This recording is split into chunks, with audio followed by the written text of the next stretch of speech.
Voilà, on démarre l'enregistrement. J'allais oublier. Oui, donc je disais en Luna 3.0, bon bah écoute, c'est vraiment une débandade un peu, hein, ce qui se passe.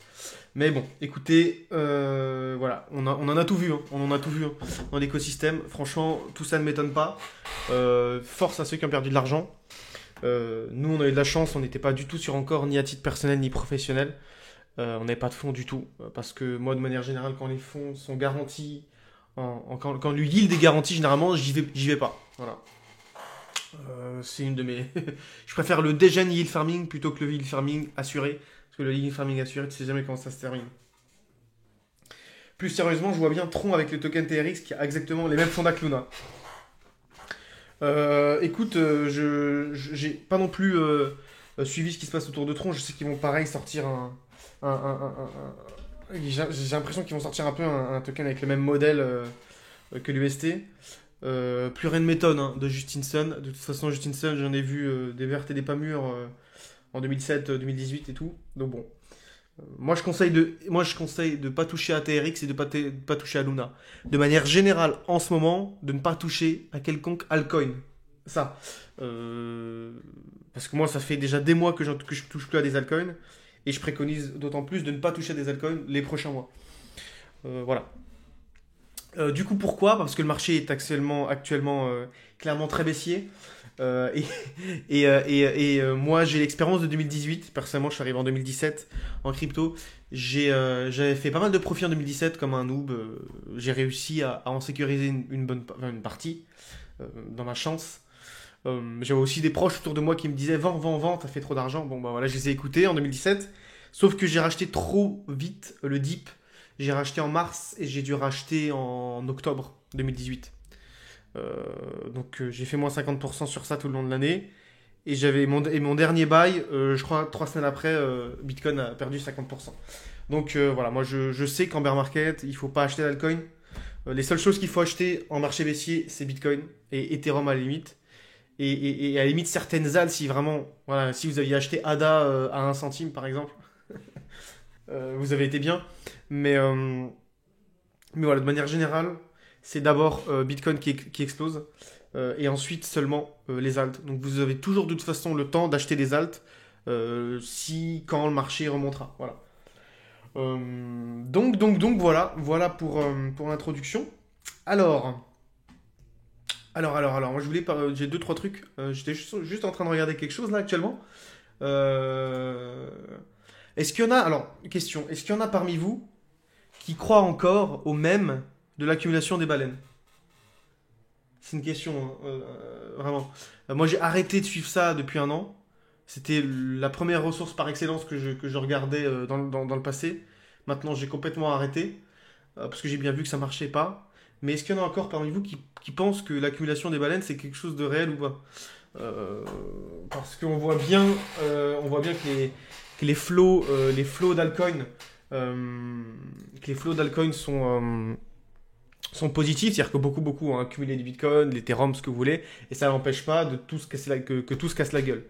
Voilà, c'est quand même intéressant. J'essaie de regarder là, j'ai pas l'impression que ça fonctionne, Viewbase. J'ai pas l'impression que Viewbase fonctionne. Peut-être que je vais regarder sur Sentiment. Je vous conseille de vous faire des comptes. Hein. Sentiment, moi j'aime bien. Après, je regarde plus trop. Ça fait quelques années, enfin ouais, un an et quelques que je regarde plus trop. Mais Sandbase, alors attends, je vais vous montrer l'écran. Tac, tac, voilà. Est-ce que vous voyez mon écran là? Tout est bon? Ça peut donner une indication, non? Bah écoute, on voit bien que non, hein. On voit bien que non, j'ai bien peur, hein.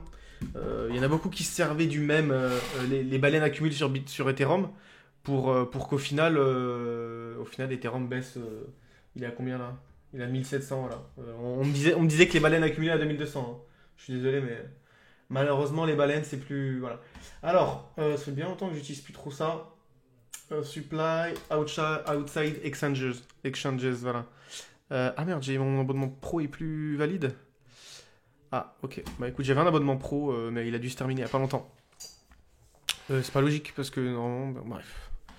C'est pas grave, c'est pas important. Là, on a les datas jusqu'au 20 avril. Bon, ça va nous suffire. Vous voyez là, là c'est le supply qui sort d'exchange. Donc on était là à 16 millions de 16,7 millions de BTC. Et là, on est à 17 millions, donc Il y a 400 000, 500 000 BTC qui sont sortis d'exchange en 6 mois, quoi.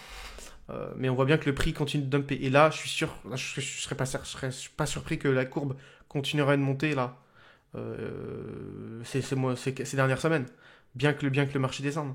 Et en fait, ça ne change rien. Les baleines peuvent acheter, ça ne change rien. Et vous pouvez regarder sur Ethereum aussi. Hein. Malheureusement, j'ai l'impression que voilà. C'est l'impression que ça change rien. Hein. Regardez. Ça, c'est all time. Bon, là, on n'a pas, évidemment, on n'a pas toutes les données. On va aller là. Voilà. Voilà. Peu importe le prix, le supply sur les échanges ne fait que diminuer. Peu importe le prix, en fait. Que ça baisse, ou que ça pump ou que ça dump, quoi qu'il se passe, il y a des gens qui accumuleront. Donc en fait, on voit bien que ça change rien. Voilà, ça change rien. Pourquoi Parce qu'en fait... pourquoi ça a chauffé? Oh, je sais pas pourquoi ça chauffe. Parce qu'en fait, ces accumulations-là sont généralement de l'accumulation OTC, tu vois. Over the counter. Tu vois, là, il y a des mecs qui ont acheté des gros, bim, tu vois, au baisse là de 4000. Là, c'est complètement, en fait, c'est complètement con. Faut bien s'en rendre compte. Les baleines sont connes, en fait. Je suis désolé, mais c'est pas parce que vous êtes riche que vous avez. En fait, il faut faire une différence entre la rich money, enfin, en tout cas, c'est ma théorie, hein, la rich money et la smart money. La rich money, c'est celle qui a de l'argent, celle qui a beaucoup d'argent, qui peut acheter beaucoup. Et après, tu as la smart money. La smart money, dans ma définition, elle n'est pas forcément riche. C'est celle qui prend les bonnes décisions. Et ceux qui prennent les bonnes décisions, en l'occurrence, c'est ceux qui ont vendu ici. C'est la smart money. Regarde le dip de 4700 à 4000. Vous voyez le nombre d'Ethereum qui ont été accumulés là, de 100 millions à 102 millions d'Ethereum qui sont sortis d'exchange. Donc en fait, il y a eu 2 millions d'Ethereum accumulés là. Est-ce que ça a été intelligent? Bah non. Parce qu'ils ont acheté à 4000 et là on est à 1007. Donc en fait, et si tu prends un rapide calcul, hein, vraiment bête, hein, comment ils avaient dit, 2 millions, c'est ça? 2 millions accumulés à 4000. Voilà, ça fait 8 milliards. Il y a 8 milliards de dollars qui ont été accumulés ici. 8 milliards de dollars, c'est quand même des gens qui ont de l'argent qui achètent là. Est-ce que c'était intelligent? Bah non. Bah non. Bah non. Parce qu'on est passé de 4000, bim, à 2002 en 3 semaines, 1 mois. Quel intérêt? Quel intérêt? C'est pour ça que je vous dis que l'accumulation des baleines ne sert à rien, en fait. L'accumulation des baleines ne sert à rien à regarder. Ce n'est plus une métrique intéressante. De 1, parce que d'abord les baleines savent qu'on observe ce genre de mouvement. Et de 2, parce qu'on voit bien que il n'y a plus de corrélation positive entre ces deux indicateurs. Avant, pourquoi En 2017-2018, pour reprendre l'exemple. Okay, en 2017-2018, les baleines qu'il y avait, donc les mouvements parmi les 100 plus riches, les 100 plus riches en 2017, c'est pas les mêmes que les 100 plus riches en 2022. Ce qu'on appelle la rich list Bitcoin.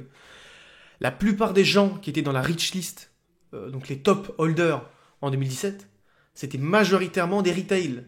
C'était majoritairement des gens normaux en fait, qui étaient dans les 2010, qui étaient dans les top holders. C'était des traders qui avaient accumulé du Bitcoin grâce à Blackcoin en 2016, je sais plus, enfin tu vois, grâce aux premières altcoins, grâce à l'ICO d'Ethereum, enfin bref, tu vois, c'est majoritairement des retail, des gens traders qui sont devenus très riches, qui étaient parmi la rich list, les holders. Et aujourd'hui, c'est plus les mêmes. Aujourd'hui, je suis certain que dans les 50 plus riches en Bitcoin, il y a 12 caractères différents avec 27 avis différents. En 2017, ils avaient tous le même objectif. Pump en même temps, dump en même temps. Là, on a une compétition au sein même des baleines, en fait. C'est-à-dire que voilà, Michael Saylor, il n'a pas le même objectif que Elon Musk, il n'a pas le même objectif que la Colombe, là, le pays là, bref, que la plupart des pays qui accumulent du Bitcoin, que le maire de Miami, que bref. Tous ces gens-là qui font partie des plus riches en Bitcoin, ils n'ont pas les mêmes objectifs. Du coup, tu conseilles quoi d'utiliser comme métrique? C'est très intéressant. Attends, d'abord, j'ai une autre question. Que faire pendant cette période? Ah, ok. S'informer sur des projets qui sortent, ne pas prendre position pour le moment alors. Attends, alors je vais répondre à ta question. D'abord, je vais finir sur la question de Niels, la Shark. Du coup, tu conseilles quoi d'utiliser comme métrique? Alors, c'est intéressant tout de même. C'est intéressant de voir ce qui se passe. D'accord. Viewbase ne fonctionne pas. Bon, bref. Viewbase.com ne fonctionne pas. Si vous pouvez aller voir, Viewbase, je pas pourquoi ça charge, ça fait que charger. Euh, pourquoi ça ne sert à rien? Pourquoi ça ne sert à rien? En fait, cette métrique-là, elle aurait été intéressante s'il y avait une corrélation. Mais là, vous voyez bien, peu importe ce qui se passe, hein, ça accumule, ça accumule, ça accumule. Voilà. Donc l'accumulation on-chain, l'accumulation de baleines, avant ça servait énormément. Aujourd'hui, ça ne sert plus à rien. Je vous le dis, ne suivez pas ça. Il y a plein d'analystes de la sphère crypto FR, de la sphère crypto anglaise, bref, qui se servent de ça comme argument en disant on est bullish, on est bullish. Bah non. Je veux dire, non. Je veux dire, là, à ce moment-là, quand il y a eu 2 millions d'Ethers qui ont été accumulés en 72 heures, on pouvait se dire ah, c'est bullish. Le DIP a été buy, 8 milliards qui ont été buy, tout the moon. Et ben non. La preuve, parce qu'ils ont accumulé plus, encore 2,4 millions d'Ethereum en plus depuis, et pourtant le prix a dump de plus de 50%. Donc ça ne sert à rien. Voilà, donc du coup, l'accumulation des baleines, c'est inutile. Et puis je dis ça alors que moi j'étais un des plus grands ferveurs d'analyse de data on-chain. Moi, dès 2019, j'étais abonné à plein de newsletters on-chain, j'étais abonné à tous les providers de data, je sais plus comment ça s'appelle aujourd'hui, bref.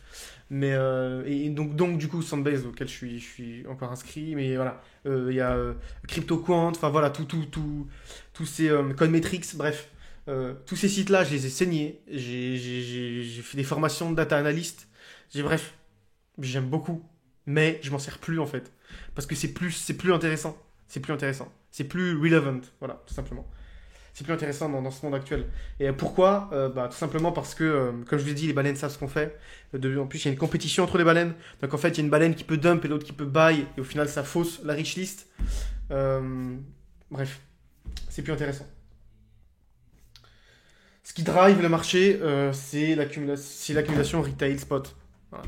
Tant que ton voisin, tant que ton coiffeur, tant que ton livreur de journal, le postier n'achète pas du bitcoin, et tant que ce genre-là n'achète pas du bitcoin, le marché bouge pas. Hein. On le voit bien actuellement, les baleines accumulent. Est-ce que le marché pump? Non.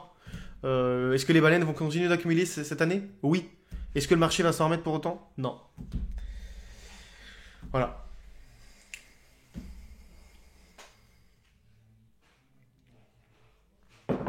Alors, du coup, que faire pendant cette période? Très très bonne question, Cheese. Tu viens d'où toi, Cheese?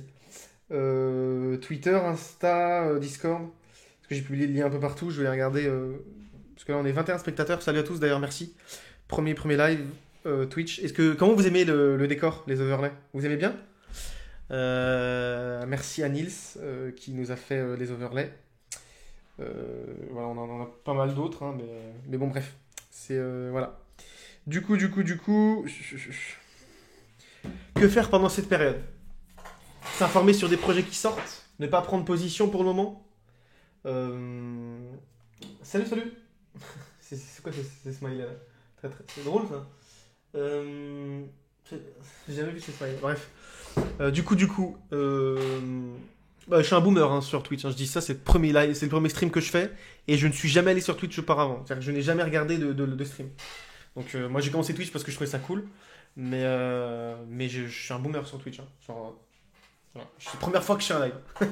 Heureusement qu'on était accompagné dans la création de la chaîne et tout.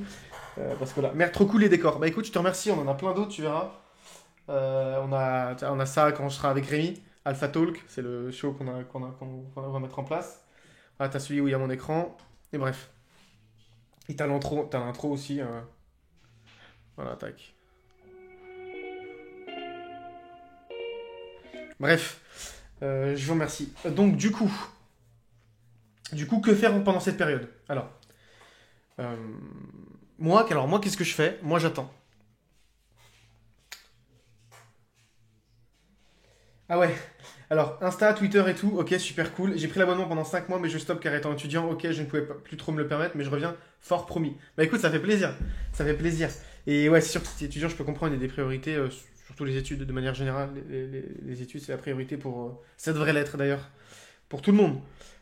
Donc, force à toi. Force à toi. Salut Andrea, comment tu vas? Du coup, alors que faire pendant cette période? Je veux dire, ces périodes-là, alors je sais pas si beaucoup d'entre vous ont vécu le précédent bear market. Moi, j'ai connu plus de tendances baissières que de tendances haussières. Donc je vais vous dire, cette période actuellement là, je la kiffe. Je la kiffe d'abord parce que j'ai bien optimisé mon portefeuille, que j'ai pris profit sur la montée et que j'ai plus d'altcoin depuis des mois, donc je suis pas rect, et que j'ai gardé la majorité de mes profits, donc déjà pour ça je suis content. Euh, de deux, parce qu'on a publiquement dit tout ce qu'on faisait et que c'est cool, enfin voilà, on s'est pas trompé, qu'on a vu la période baissière arriver depuis des mois, et qu'on a vu le rec des altcoins depuis des mois. Donc ça, déjà, je suis content, déjà, pour ça. Et de deux, parce que ces périodes-là, ce sont les meilleures. Pour entreprendre, pour se former, pour mettre en place des projets, pour se recentrer. Le précédent bull market, j'ai pas pu extraire le maximum de jus. Parce que j'étais pas prêt, en fait. J'ai passé beaucoup de temps à me former et ensuite j'ai passé beaucoup de temps à créer notre société, notre entreprise, nos activités et tout. Du coup, que j'étais focus sur ça plus que sur mon organisation personnelle d'investissement. Donc en fait, j'étais majoritairement all-in Ethereum pendant tout le bull market. Bon, j'ai quand même gagné beaucoup d'argent parce qu'évidemment, j'ai all-in au bon moment. Puis bref, j'ai pris les bonnes décisions et tout. J'ai quand même acheté des bonnes alts. Je vais pas dire, mais on a quand même trouvé AXS à 40 centimes. Donc cool. Mais bref, j'aurais pu mieux faire. Et donc du coup, là, je suis en train de créer un framework pour me préparer au prochain bull market. Voilà, donc ces périodes-là sont magnifiques. On est en train de créer un outil pour s'améliorer dans nos investissements. On améliore l'application, je ne sais pas si vous savez, mais je vais vous la montrer tout de suite. Je vais vous la montrer tout de suite, mais on a une app, on a une application. Là, c'est bon, du coup, c'est vision ordi, mais vous l'avez sur téléphone. Donc voilà, on a sorti la V2 de notre application. Donc là, vous avez plein de formations avec, tu vois, voilà, tac, sur différents écosystèmes, avec la déformation. Bon, bref, voilà, pas mal de choses. La grimoire, vous avez nos articles, vidéothèques, donc là, t'as tous les lives qu'on fait, t'as les pépites, t'as les rapports, bref, là, t'as nos portefeuilles aussi, avec notre vision de marché, voilà, le 25 janvier, vision de marché, on a dit qu'on voyait repartir voilà, à ces niveaux-là, et qu'il fallait sortir des alts. Voilà. Si vous avez des alts en majorité, pourquoi pas ressortir de quelques-unes. Ne vous focalisez pas sur l'achat d'Ethereum à l'heure actuelle, version 2.0. Le momentum n'est pas à son avantage. On a écrit ça en 25 janvier, ça a été notre ligne de conduite depuis.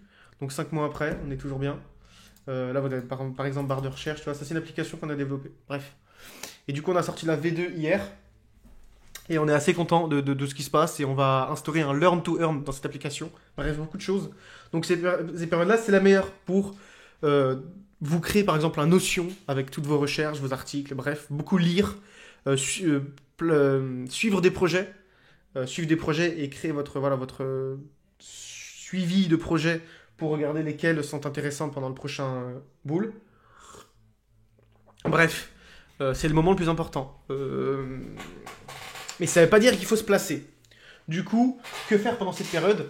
J'ai envie de te répondre, te former, t'auto-former, lire, faire des recherches, classer ses recherches. Super important de classer ses recherches. Moi, j'ai commencé à classer mes recherches dès que j'ai commencé la crypto. Dès 2017, quand je disais un truc, que je vous passais un truc, bref. Dès 2018 plutôt. Dès 2018, dès 2018, ouais, bref, fin 2018. Fin 2018, j'ai commencé à classer toutes mes recherches. Et depuis 4 ans là. Donc en fait, j'ai des documents Word, j'ai des notions et trucs avec toutes mes recherches, tous mes trucs, tout est classé en fait.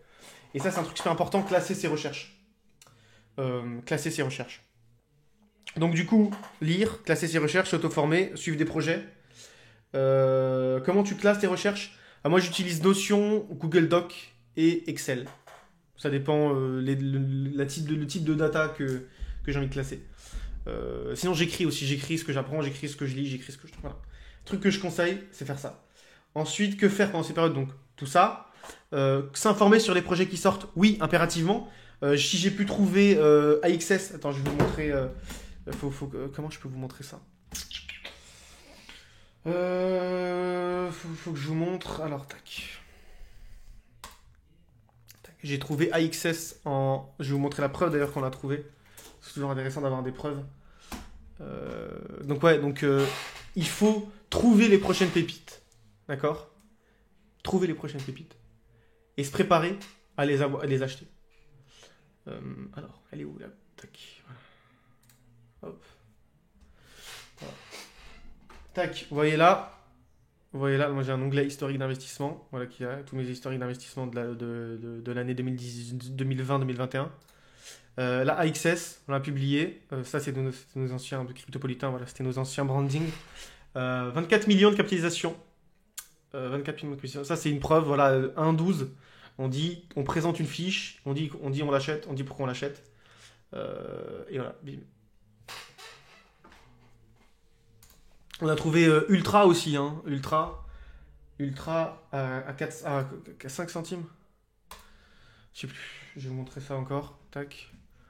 À l'époque, on diffusait des PDF comme ça. Bon, les graphiques sont moches, parce que c'était en 2020 aussi. Aujourd'hui, on a un designer in-house. On a 5 salariés, donc voilà, on a un designer in-house. Mais vous voyez, par vous-même, on a publié. Là, il était à 4 centimes, Ultra. Il montait à, je sais plus combien, on a fait x50. Voilà, fait en juin 2020. Donc voilà, ce genre de choses. Donc c'est maintenant qu'il faut se préparer. Voilà. C'est dans ces périodes-là où il faut se préparer à trouver les prochaines pépites, à les acheter. Donc voilà quoi faire. Suivre ces investissements. Voilà, voilà. Est-ce que j'ai répondu à ta question du coup? Ne pas prendre position pour le moment alors? Bonne question. Ça dépend de ta personnalité. Ça dépend de ta personnalité. Ça dépend de ta personnalité. Deux possibilités. Ou trois, bref. Deux possibilités. Tu peux DCA un peu tous les mois, tu as des rentrées d'argent fréquentes. T'es pas trop rect. Parce que plus t'es rect, plus il faut attendre pour acheter. Parce que plus t'es rect, et si t'achètes tôt et que tu te fais re-rect, c'est relou. Donc si t'es rect, attends pour acheter, attends que le bottom se fasse. Point. Si t'es pas rect, tu peux commencer à DCA. Moi je suis pas rect, mais j'ai pas commencé à DCA. Parce que j'attends évidemment aussi le meilleur moment. Mais voilà. Donc, pourquoi j'attends? Parce que moi j'ai de l'expérience de 2017, 2018, 2019. Et je sais qu'il peut se passer pas mal de choses entre-temps, entre le bottom. Voilà. Donc j'attends personnellement. Mais on est à combien là? 28 sur BTC, 1007 sur Ethereum. Franchement. Commencer à acheter dès maintenant, c'est pas con. Après, moi, je le ferai pas. Je le ferai pas parce que je pense que ça peut aller plus bas. Et je pense que ça va le faire. En admettant que le bottom ne soit pas touché, à ce stade, rentrer en phase d'accumulation reste une bonne idée pour du long terme, n'est-ce pas? Oui, oui, en fait. Mais évidemment, je te réponds en disant que dans l'optique où le marché crypto retrouve un bull market et que la récession va pas durer 10 ans. Prenant en compte, donc c'est-à-dire le fait qu'on va revoir un bull market un jour, plus le fait que la récession ne va pas durer 10 ans. Si déjà c'est pas le cas de ces deux choses, enfin, voilà, tu peux acheter maintenant sur long terme. Moi je pense que c'est, en tout cas, c'est pas con. Enfin, c'est pas déconnant. Moi je le fais pas. Je conseille pas de le faire aux membres, mais si tu veux le faire, c'est une bonne idée, ouais. Vraiment. Ça peut paraître un peu paradoxal, mais en fait, ça dépend de ta personne. Tu vois ce que je veux dire? Tu me demandes un conseil général sans te connaître, bah, je te dirais oui, c'est pas con de commencer. Mais ça dépend après des situations, tu vois. Genre, euh, sans connaître ton portefeuille, j'ai envie de te dire, ok, mais après, il faut connaître ton portefeuille. C'est-à-dire, euh, combien, quelle est la taille de ton portefeuille? Parce que si ton portefeuille est à 2000 $ et que tu as 10% en stable et que tu me dis, est-ce que je peux commencer à DCA maintenant? Ça fait 200 $ en stable. Tu vas pas commencer à DCA 200. Tu fais pas du DCA avec 200 $. Donc il faut attendre et si possible acheter le bottom avec tes 200 $. Et faire un DCA sur 200 $ sur 10%, aucun intérêt. T'as un portefeuille à 200 000 balles. T'as 50 000 en stable. Tu me dis commence à DCA maintenant, je te dirais ouais. DCA 2, 3, 4, 5 000. Tu vois. C'est une question de proportion. Aussi, ça dépend combien t'as perdu. Si t'es rect, de combien t'es rect. Ensuite, de combien t'as des rentrées d'argent ou combien t'as de stable par rapport au fait que tu sois rect. Je dis ça. T'as 20 000 de portefeuille. T'as perdu 10 000 dans la baisse. Mais tu gagnes 2500 € par mois. Et t'as un pouvoir d'achat à 1000 € par mois en crypto. Bah, c'est proportionnel. Enfin, tu vois, il faut pas oublier les échelles. Et les proportions. Toutes les questions d'échelle et de proportion. Moi, par exemple, ça fait 2 ans, même, ouais, 2 ans que j'achète plus de crypto-monnaies avec des euros. Parce que le pouvoir d'achat que j'ai en euros est trop faible par rapport à ce que ça va me rapporter dans mon portefeuille. Donc les euros me servent plus dans la vraie vie que, par exemple, admettons, j'ai un portefeuille à 1 demi-million d'euros. Si j'ai un pouvoir d'achat de 800 euros par mois, ça va me faire 8000 euros à l'année. Sur 500 000, c'est rien. Tandis que 800 euros, moi, dans la vie en général, c'est aujourd'hui 3 pleins d'essence. Non, non, mais c'est voilà, c'est je sais pas, de la bouffe pour le chien, la bouffe à la maison, un cadeau pour la mère, tu vois, des trucs comme ça. Donc 800 euros, c'est beaucoup, en vrai. Tu vois. Mais peu par rapport à un portefeuille. Donc moi, j'achète plus avec des cryptos avec des euros. J'ai même tendance à en sortir. Donc c'est une question de proportion. Donc, ça dépend de ton portefeuille, ça dépend de combien t'as, ça dépend de combien de pourcents t'as instable, ça dépend de quel pouvoir d'achat au quotidien. Voilà. Il faut étudier sa propre situation. Est-ce que c'est clair? Comment tu classes tes recherches? Alors moi je crois que j'ai déjà répondu, mais Notion et Google Sheet, majoritairement. Et Google Doc. Notion, Google Doc, onglet, je regarde. Là, tu vois là, je t'ouvre, il y a 50 onglets par groupe, tu vois. Donc, voilà.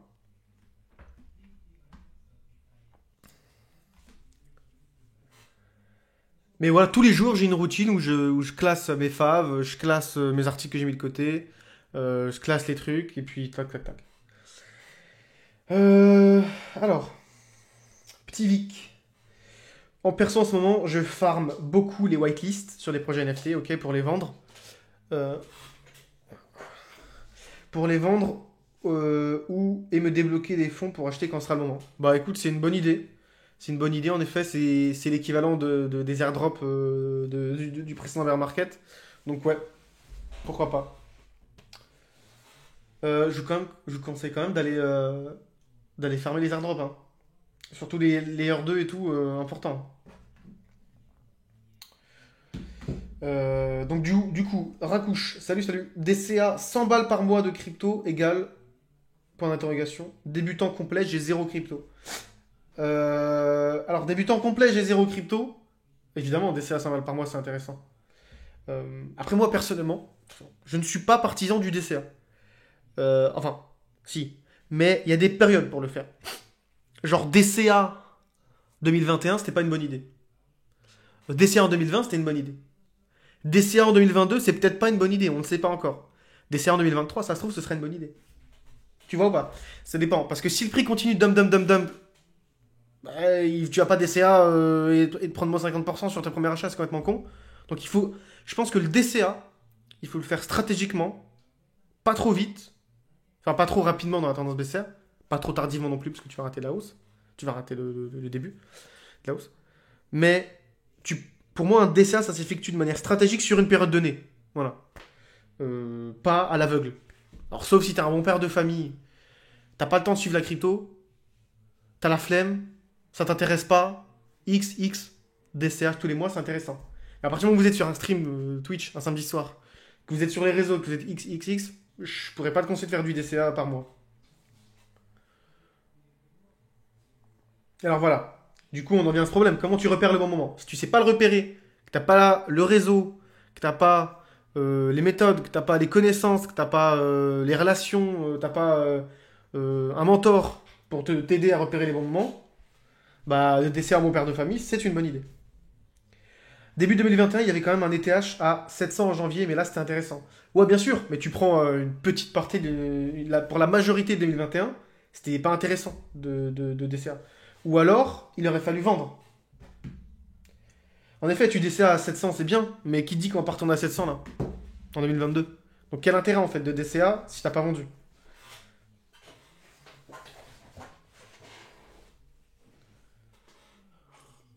Mais oui, de manière générale, DCA c'est intéressant.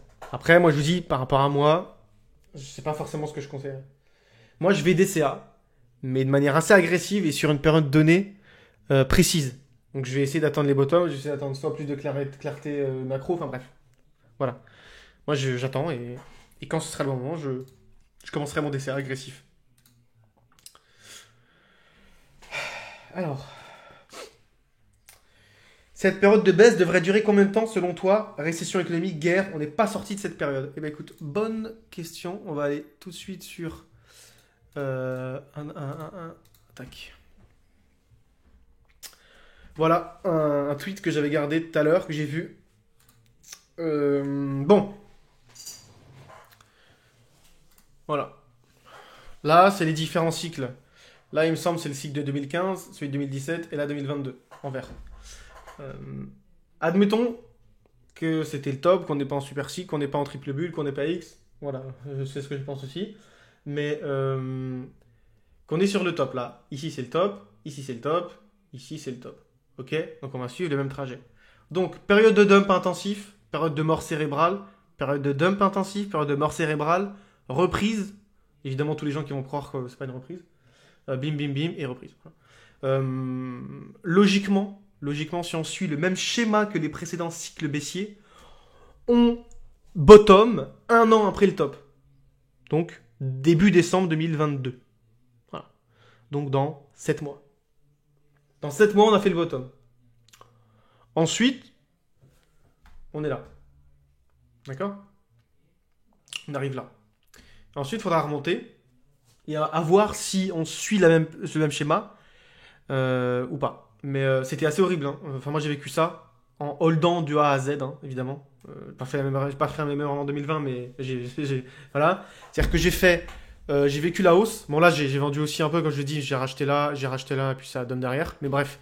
Donc, hold majoritairement, ça a dump. J'ai vu la montée pendant 1 an et demi. Entre là et là, il y a 1 an et demi. Hein. D'accord? Entre là et là, il y a 1 an et demi. Vous imaginez qu'on est retourné au bottom 1 an et demi après. Enfin, bref. Pratiquement. Et donc, bref. Voilà.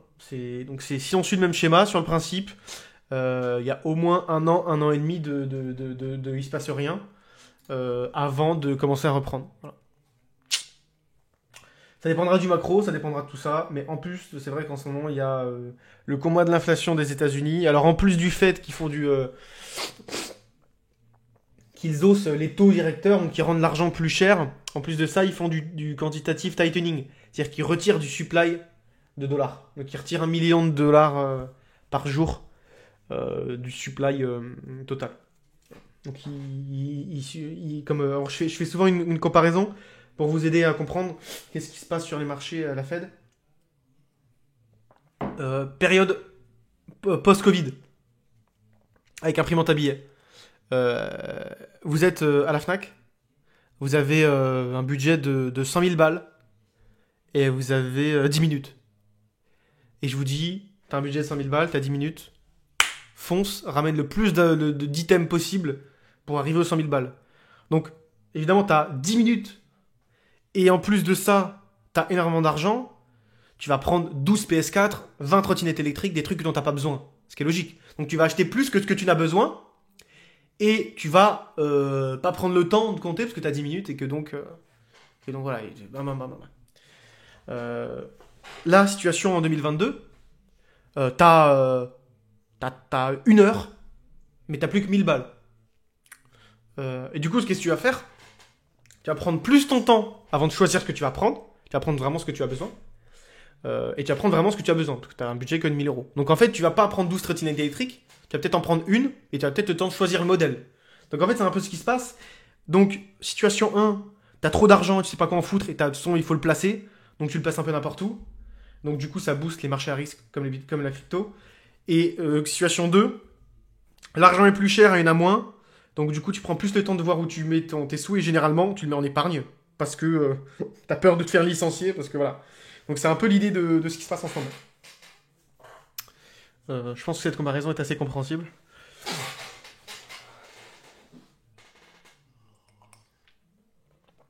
Du coup, récession économique, guerre, on n'est pas sorti de ces périodes. La guerre est plus importante à l'heure actuelle. Elle est importante, on va voir s'il y a une répercussion économique vraiment. Mais vraiment, ce qui est le plus important, là, c'est le combat de la Fed. Parce que la Fed se dit, ils veulent absolument faire baisser l'inflation. Ils veulent la faire baisser, il me semble, à moins de 4%. On est à 12%. Donc ça peut durer des mois, voire, j'espère pas, mais des années. Et tant que la Fed dira pas on imprime, c'est bon, go, YOLO, voilà, bah les gens auront toujours peur d'acheter de la crypto et du coup ça pumpera pas. C'est comme ça. On fait avec. Mais ça repartira un jour. Et je pense pas qu'on soit arrivé sur une fin de vie du cycle économique. Voilà. Donc ça repartira à un moment donné. Même si ton prix d'acquisition est très intéressant, tu te prévois une sortie.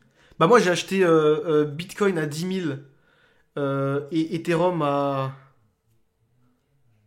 500 $, 600 $. Et je les ai vendus sans aucune vergogne. Moi mon but c'est d'accumuler et de faire des intérêts composés. Donc non. Moi les Ethereum à 700, j'ai pour intention de les vendre dans 10 ans.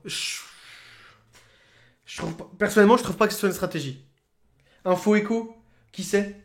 C'est qui Info Echo? T'es sur Insta, t'es sur X? Peut-être que je vois qui t'es sur Insta. Non, j'essaie de comprendre ta personnalité. Mais moi, je vois pas là. Moi, je vois, ça me dit pas. Acheter un truc, surtout un marché à risque dans 10 ans, non. J'ai une stratégie à 10 ans en crypto. Ça fait 5 ans que je suis en crypto. Je compte bien atteindre les 10 ans, tu vois.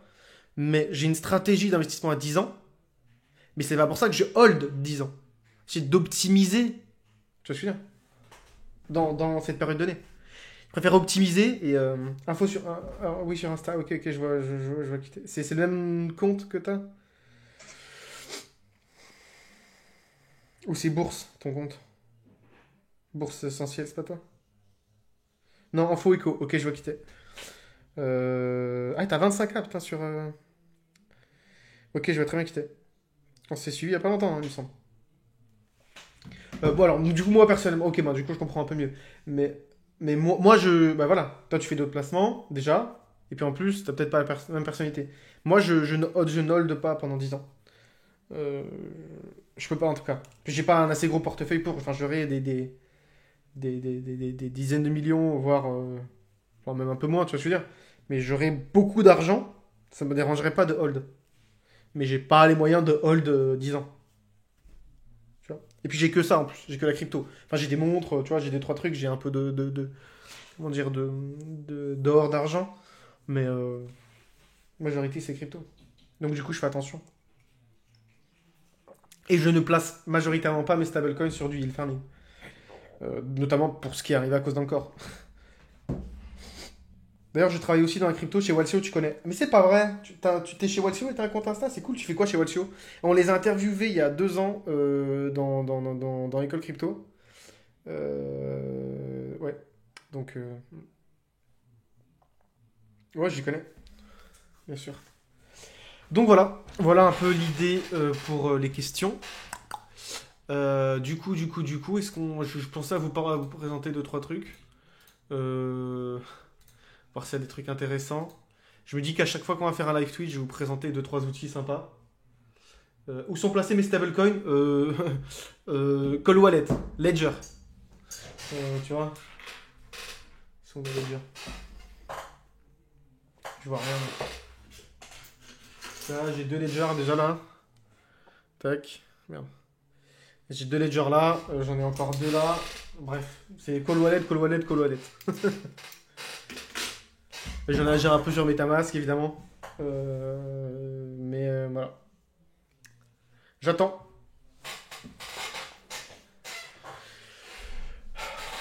Du coup, alors, j'ai sélectionné deux trois liens.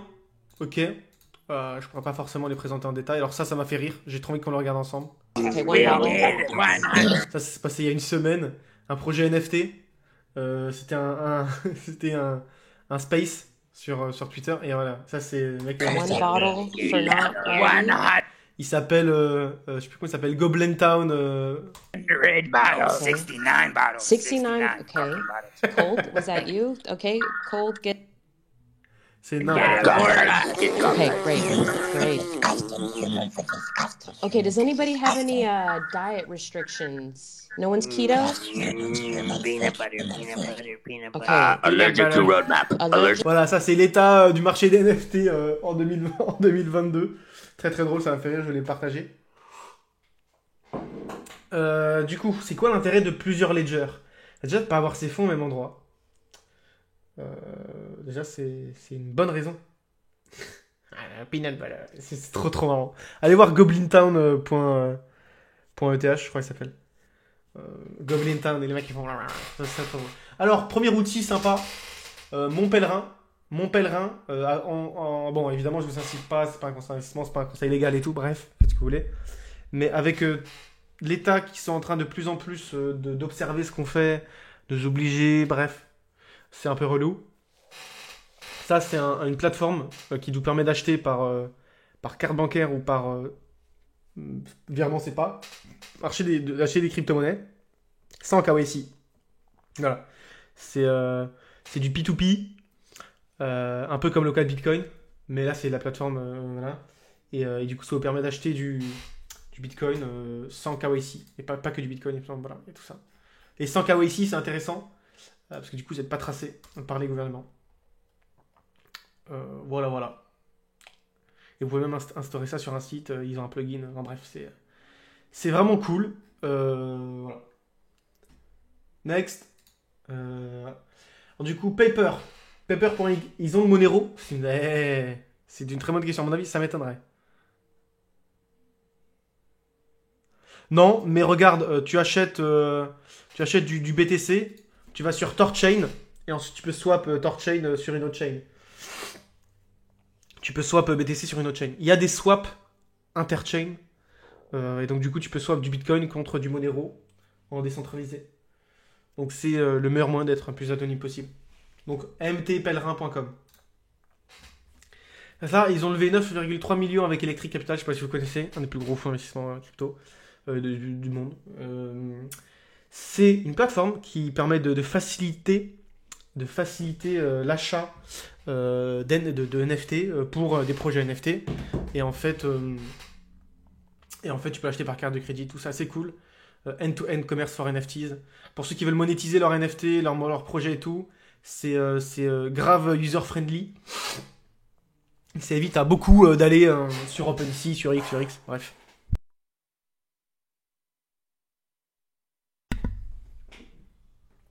Voilà. Et dans la mouvance NFT Kali qui vous permet de launch your own NFT marketplace or NFT store in minutes. Voilà, il vous permet de lancer une plateforme type OpenSea sans besoin de savoir coder. Voilà, c'est super intéressant. J'ai pas eu le temps moi-même de le faire. Je vois même pas à quoi ça me servirait. Mais vous pouvez avoir des idées géniales. Et moi, j'aime bien partager des outils, et j'en ai plein à vous partager. Et à chaque live Twitch, il y aura des outils comme ça pour vous aider à entreprendre, pour vous aider à mieux utiliser le Web3. Majoritairement en no-code tool, parce que moi, je suis pas développeur. Nous, on a un développeur chez nous, in-house, qui a développé notamment notre application. Mais moi, je ne suis pas développeur, donc forcément, il me faut des outils comme ça. Donc voilà, vous pouvez aller voir nftkali.com. Ils viennent de se lancer. Le site est pas ouf, mais bon, voilà. Et puis là, n'hésitez pas à aller voir We Are Hiring. La plupart de ces nouveaux sites et de ces nouveaux projets recrutent, donc voilà. Alors, est-ce que vous avez des questions déjà? Là, vous êtes 30 spectateurs, ça fait plaisir pour le premier live. Est-ce que vous avez des questions, ceux qui regardent et qui n'ont pas parlé encore?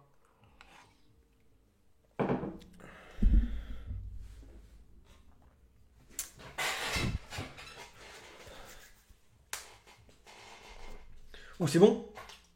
Du coup, autre projet que je trouvais cool. Vous voyez tous là. Ouais, ok. C'est Crew 3. Crew 3, c'est une plateforme française. J'ai discuté avec les fondateurs et tout. D'ailleurs, on va bientôt l'utiliser nous, parce qu'on va lancer une collection NFT. On va faire un drop de NFT pour tous les membres d'écolecrypto.fr de l'application. Un drop gratuit, hein. Mais voilà, on aura pas mal de use cases autour. Donc bref. Crew 3, c'est vraiment cool. Je vais vous montrer.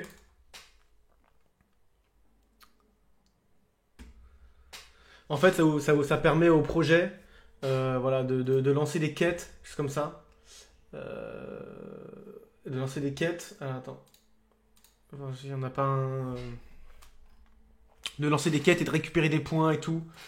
Et tu peux te connecter avec Discord ou avec MetaMask. Et voilà, tu vois. Vraiment très très cool. Vraiment, l'UX est superbe. Voilà, je dis par exemple. Tu vois, CG fan art, donc tu peux faire, voilà, tu cliques sur la mission, create fan art of a cryptographeur. Donc en fait, tu peux créer un mème ou bref, une cover, un truc. Tu déposes là, tu vois, tac, tu déposes, bim, tu fais claim reward. Et ensuite, il faut que la personne évidemment t'autorise, enfin te valide la mission, là, le créateur du dashboard, du questboard, il appelle ça, valide le truc. Et ensuite, il te donne des points. Et bim, là, il y a tu vois, classement de 10 000 points et tout, qui a fait le nombre de quêtes, le niveau et tout. Puis ensuite, tu peux, bah, du coup, voilà, tu vois, sprint rewards. Donc, tu peux donner des NFT, donner des récompenses et tout, bref. C'est vraiment super cool, Crew 3. Nous, on a créé un dashboard, École Crypto, qui n'est pas encore ouvert. Mais on va lancer ça pour les bons, c'est super cool. On l'a pas présenté encore, bon, bref. Allez voir, c'est vraiment, vraiment sympa. Voilà, voilà. crew3.xyz. Hors les top tiers, Ethereum Bitcoin, quel est ton projet favori ou en watchlist? Alors, c'est une bonne question. Moi, je n'ai pas de projet favori je n'ai pas de projet favori en ce moment. Mais j'ai quand même des projets évidemment en watchlist. Tac.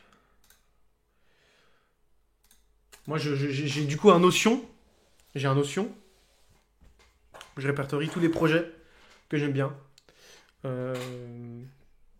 Moi, celui que j'aime bien en ce moment, mais sans acheter, hein, parce que de toute façon, j'achète pas d'alcool en ce moment, hein, ok. Je préfère préciser, hein. Mais en ce moment, je n'achète pas d'alcool.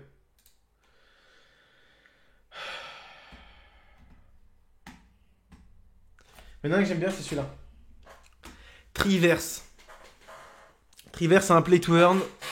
C'est un play to earn qui ont déjà une collection sur OpenSea, mais le play to earn n'est pas lancé.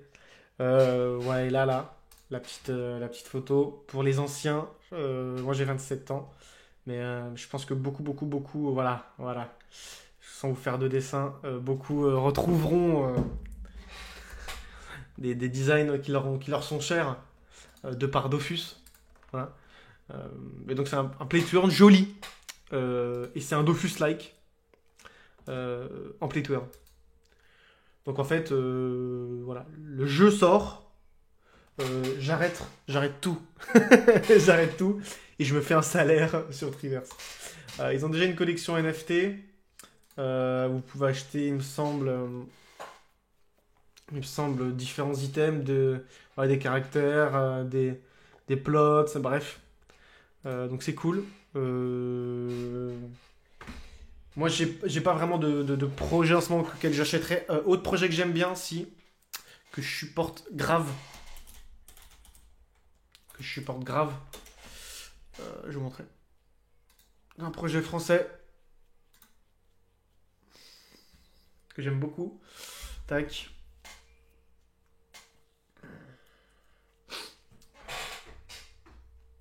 Voilà, c'est Paladin.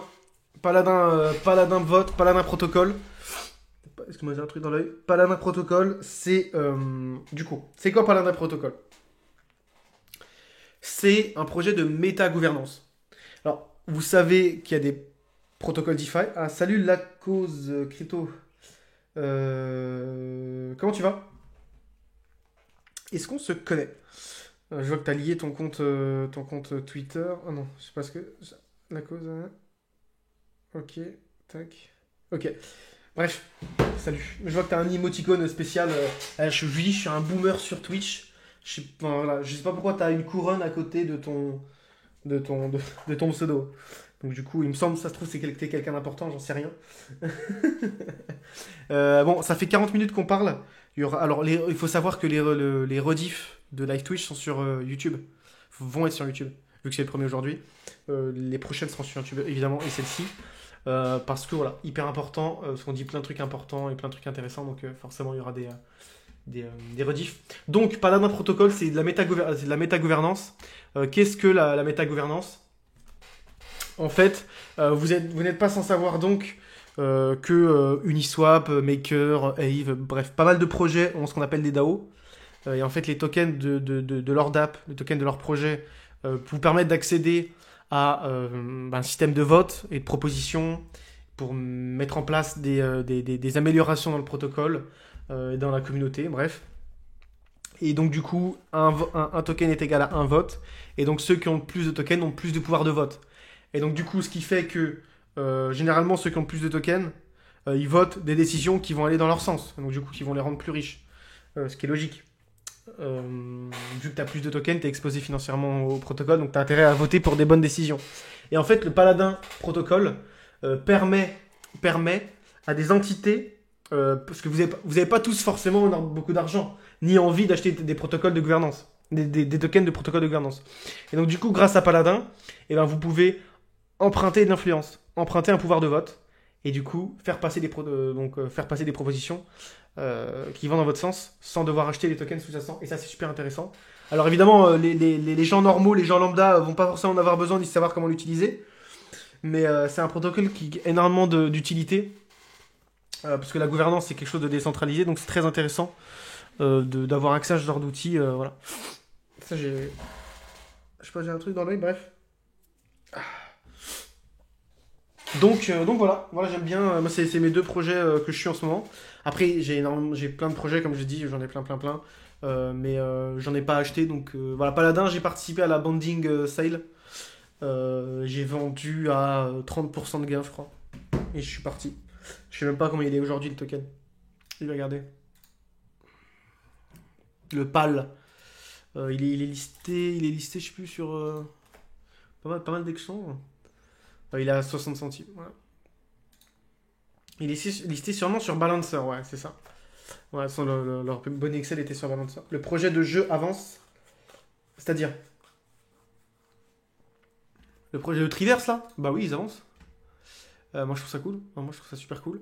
De quoi je pourrais vous parler un peu? Je vous dis, j'ai plein de projets. Après, je peux vous faire des présentations de projets. Ah oui, c'est Andrea, là? Ok. Je peux vous présenter des projets par la suite, tu vois. Moi, je me suis pas préparé à ça là tout de suite. Mais en tout cas, je peux vous présenter des projets aussi par la suite, ça pourrait être intéressant.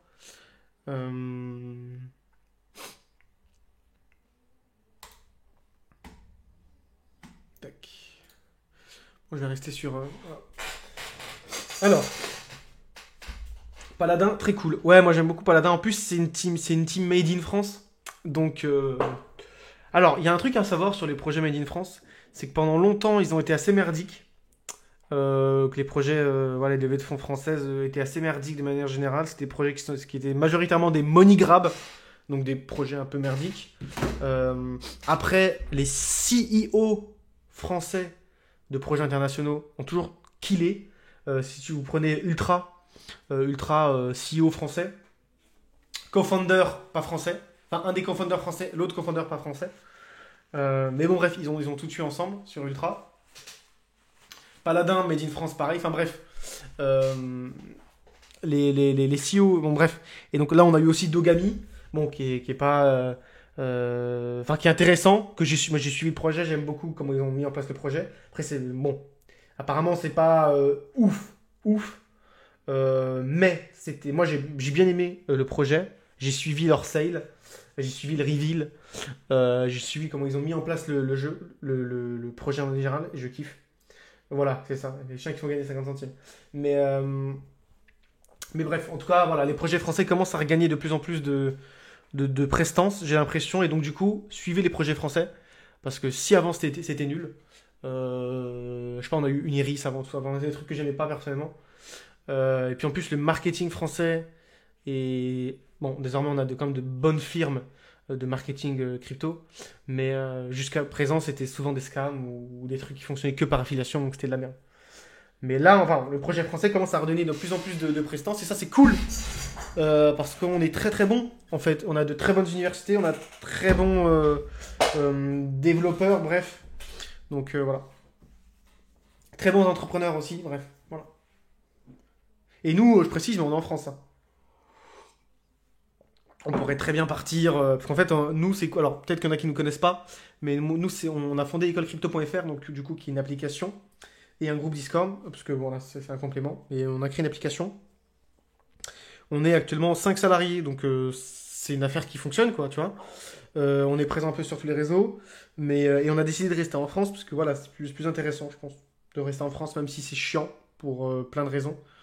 Je pense qu'on a beaucoup de chance en France. L'air de rien. Et donc, il y a pas mal de projets, de plus en plus de projets qui commencent à venir en France et qui naissent de France.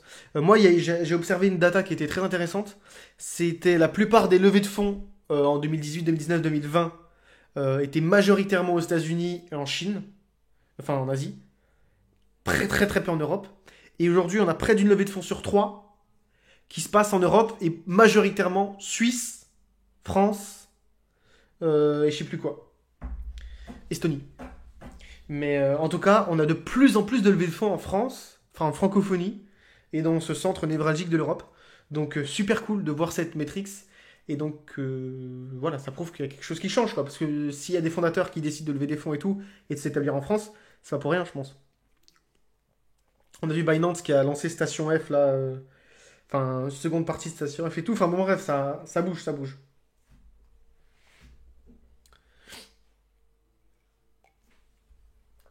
J'ai pas d'autres articles mis de côté, de toute façon. Mais si vous avez d'autres questions sur le marché ou quoi, ou qu'est-ce que dites-moi. Euh, Qu'est-ce que je peux vous présenter d'autre? Dites-moi si vous avez des questions. Hein. Dites-moi si vous avez des questions. Vous êtes 30 spectateurs là. Dites-moi si vous avez des questions. Des questions sur voilà, des choses en particulier, sur le marché et tout. Moi, je pense pas que le marché va remonter tout de suite. Ça faisait quelques mois que j'étais pas tranquille sur le marché, comme je vous ai montré. Hein. Galéon, pareil, j'étais pas convaincu. Pas convaincu par Galéon. Euh, Pas convaincu. Moi, dès janvier, février, moi, j'ai commencé à sortir de plus en plus massivement ce que j'avais déjà pas sorti. Donc, moi, j'étais pas, voilà, je me doutais de ce qui allait se passer. Bref, donc malheureusement, si j'ai encore raison, on n'est pas sorti. Hein. Par contre, c'est très intéressant parce que, comme je dis, ces périodes-là sont les plus importantes. Ces périodes-là sont les plus importantes. Parce qu'elles vous permettent de. En fait, la crypto, c'est. Tout le monde dit c'est un marathon, mais c'est pas que ça, en fait. C'est un marathon et un sprint. En fait, vous devez faire attention et contrôler vos forces pendant la majorité, et puis ensuite vers la fin, taper le sprint, et la fin, c'est le bull market. Et en plus, c'est pas tout le bull market, c'est une partie du bull market. Parce que la majeure partie du bull market, c'est acheter et attendre. Ce qui est le plus dur, c'est les derniers mois du bull market, où il faut tout optimiser. Voilà. Donc voilà, pour l'instant, c'était un super bull market. J'ai pas atteint mes objectifs et j'ai pas géré aussi bien que que j'avais prévu. Mais j'ai réussi à sortir entre octobre et décembre. Donc entre octobre et décembre, je suis sorti sur des sommes à 6 chiffres du marché et des bonnes sommes pour moi par rapport à où je suis arrivé. J'ai sorti des grosses sommes en USDC et en euros. Ensuite, je suis sorti sur la baisse. Et mes derniers bitcoins, je les ai vendus à 40 000, 45 000, je crois. Et mes alts, j'en suis sorti depuis bien avant. Donc, du coup, je me suis pas fait règle sur les alts. Donc, je suis pas perdu sur la baisse. Et donc, du coup, j'ai géré bien dans ça. Voilà. Après, j'aurais pu mieux gérer parce que si j'avais hold AXS, simplement, j'ai mis 4000 balles sur AXS. J'en ai ressorti 50, non, même plus. 100, je sais plus, 80 000, je crois, un truc comme ça. Ça rentre 50 et 80 000 sur AXS. J'aurais juste hold, j'aurais fait 2 millions, quoi. Juste sur 4000 balles, quoi. Parce que je l'ai acheté à 40 centimes AXS. Bref, voilà, il y a plein de trucs que j'aurais pu mieux faire. J'aurais pu faire 10 fois plus d'argent, mais j'aurais pu perdre 10 fois plus, et ça, c'est cool. Euh, voilà. Donc, je suis plutôt bien content. Maintenant, il faut juste attendre, en fait. Mm. Et du coup, maintenant, qu'est-ce qu'on fait? Sur quoi on se focus? On se focus sur créer le Learn to Earn autour de notre application. On a sorti la V2, là, on prépare la V3 avec le Learn to Earn. La V3 sera le Learn to Earn. Euh, Donc du coup, on se prépare, on améliore l'application. Là, du coup, on lance Twitch, YouTube. Ça, c'est voilà. On a engagé un monteur spécial pour Insta. Enfin bref, on commence à step up au niveau communautaire. On va recommencer à faire des analyses publiques de temps en temps. Parce que pendant 2 ans, on n'a fait que des analyses payantes à travers École Crypto. Maintenant, on va recommencer à faire de temps en temps des analyses publiques. Parce qu'en fait, nous, on a vraiment explosé à partir de 2020. En 2020 et 2019-2020, on a publié plusieurs PDF. Genre, on a publié Ocean Protocol qui a fait fois, je sais pas, 30. Ultra qui a fait fois 50. Des articles pour Cryptos aussi qui ont extrêmement bien performé. Et tout ça dans des laps de temps assez courts. Et donc, du coup, ça nous a fait exploser en 2020. Donc, du coup, on s'est dit, bon, bah, ça sert à rien de faire du. Là, le bouche à oreille faisait le travail, quoi. On n'avait plus besoin de.